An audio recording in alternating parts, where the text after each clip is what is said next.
Bonsoir à tous, on se retrouve après ce huitième de finale entre deux des mastodontes du football mondial, à savoir l'Angleterre et l'Allemagne. Des Anglais qui recevaient la Mannschaft dans une enceinte de Wembley quasi pleine et qui se sont imposés 2-0 dans cette ambiance de folie.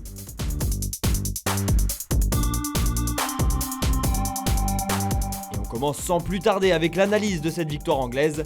Les hommes de Southgate qui ont construit ce succès sur l'ensemble des 90 minutes. Après un premier quart d'heure maîtrisé par leurs adversaires du soir, les coéquipiers d'Harry Kane ont petit à petit pris le contrôle de la rencontre grâce notamment à Raheem Sterling, très en jambes à l'image de son début de tournoi.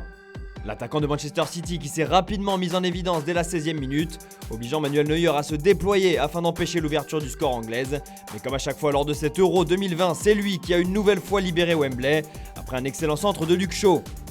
Des Anglais qui ont par la suite réussi à profiter des espaces et surtout des pertes de balles allemandes pour inscrire un second but à la 86e minute signé Harry Kane.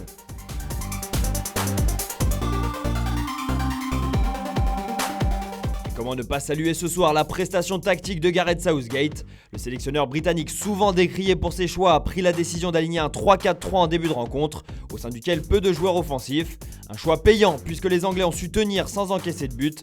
Puis le tournant du match intervient à la 69e minute lorsque Southgate décide de lancer Jack Grealish, le meneur de jeu d'Aston Villa qui une nouvelle fois a littéralement changé le cours du match.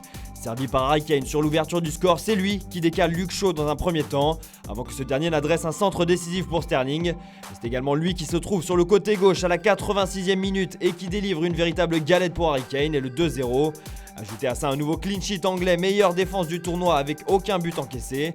De quoi offrir un peu de répit aux sélectionneurs anglais pas épargnés depuis le coup d'envoi de la compétition.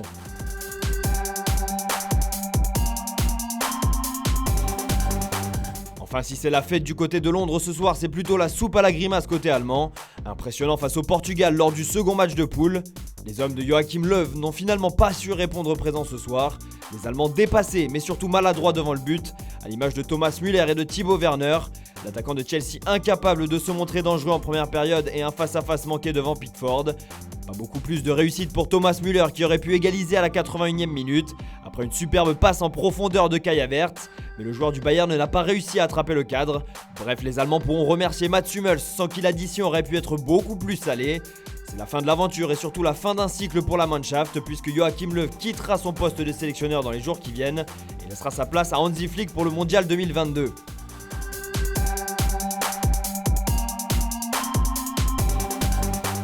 Enfin, et même si l'ambiance lors de ce match a été incroyable, notamment grâce aux fans anglais, le point noir de cette rencontre reste les sifflets qui sont descendus des gradins de Wembley lors de l'hymne allemand.